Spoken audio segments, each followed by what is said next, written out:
Friends, this is step 4. In step 4, we are going to talk about how to reduce high levels of triglycerides.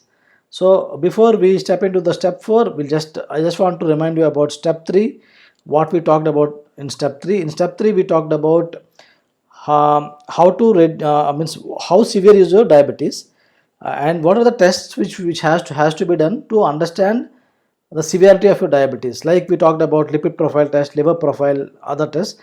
So when we come to lipid profile test, when you have a look at your lipid profile or cholesterol profile test, the readings will be like HDL cholesterol, LDL cholesterol, triglycerides, then very low density lipoproteins, etc. So that report will show you, and if you are able to locate it, your triglycerides value will be normal. For a normal person, it should be less than 150 mg per dl, but in diabetes generally it's more than 150. So as per the medical ranges, it's generally medical ranges. Most of the labs mark 150 mg per dl as a safe range, but international nutritionists and famous doctors suggest that we should target for 100 mg per dl. So especially doctors like Joseph Mercola or Eric Berg and all, they talk this way. So firstly, let us understand what are triglycerides, and then we'll see how to reduce them. So triglycerides are the essential fat. They are derived from dietary, as well as liver also produces triglycerides.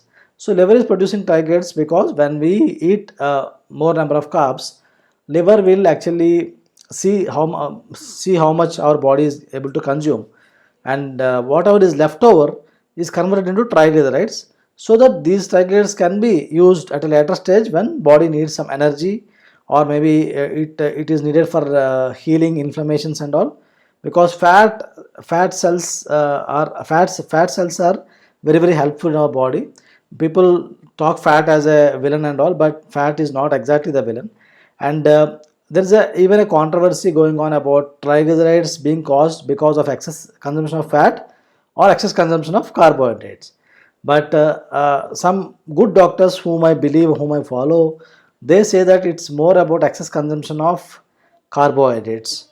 So you should be watching more about excess consumption of carbohydrates. So now let us get into this thing, how to reduce this high triglycerides. So there are four factors to it. One is like the food part, diet part. One is physical activity, and other is alcohol consumption, etc.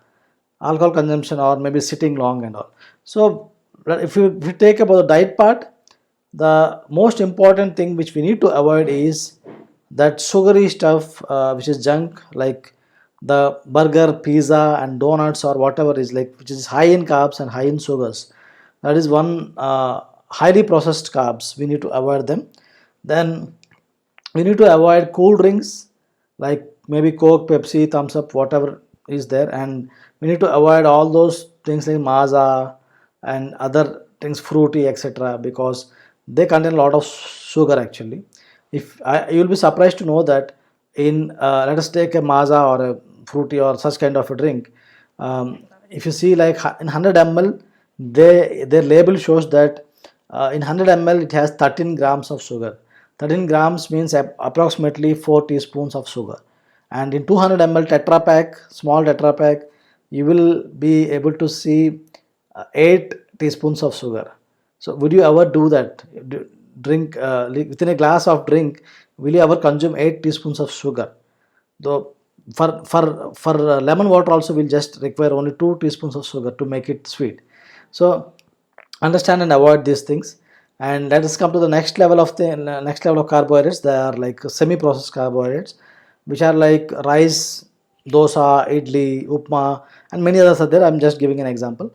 So these are also this also lead to high triglycerides if you consume in more larger quantities, but this up to some extent they are manageable, they are okay. So you don't need to totally give away these things, but try to reduce the quantity, try to have some control on the quantity which you consume. So apart from that, when you go for the most simple and natural carbohydrates, they are fruits. So fruits are almost safe to take, they don't generally increase your triglyceride levels, so you can prefer this. But all the other three categories of carbohydrates I talked about, you need to take care of them, like how you consume them. Then coming to the physical activity, you need to do walking. Walking will help a lot. Walking or jogging or cycling or going for sports, anything will help you a lot. Then try to reduce the amount of alcohol you consume, because that also gets converted into triglycerides, excess of it. So these are all the things which you need to take care. And if you see, observe what I've talked, it's mostly of common sense, nothing more rocket. But for people, one more thing I'll suggest is people should not go for statins and all, because when you're not able to do physical activity and all, some doctors will suggest statins, because there's nothing wrong with doctors doing that, because you are not making any lifestyle changes, you are not doing anything about the condition. So doctor has to put you on some cholesterol lowering medications. So don't go for that. Try to opt for this natural ways of reducing triglycerides. So I'm also sharing a link. I'll also share more information about this through an article or a link. You can click below the video and check out. Thank you. Thank you for watching this video till the end. So I'll be doing much more information videos the same way. So please subscribe to the channel if you don't want to miss these videos further, and also don't forget to click on the bell icon, which will send you notifications that will notify you whenever I do a new video. And also please share along with your friends and family, so that they also can get benefited. Thank you very much. Bye.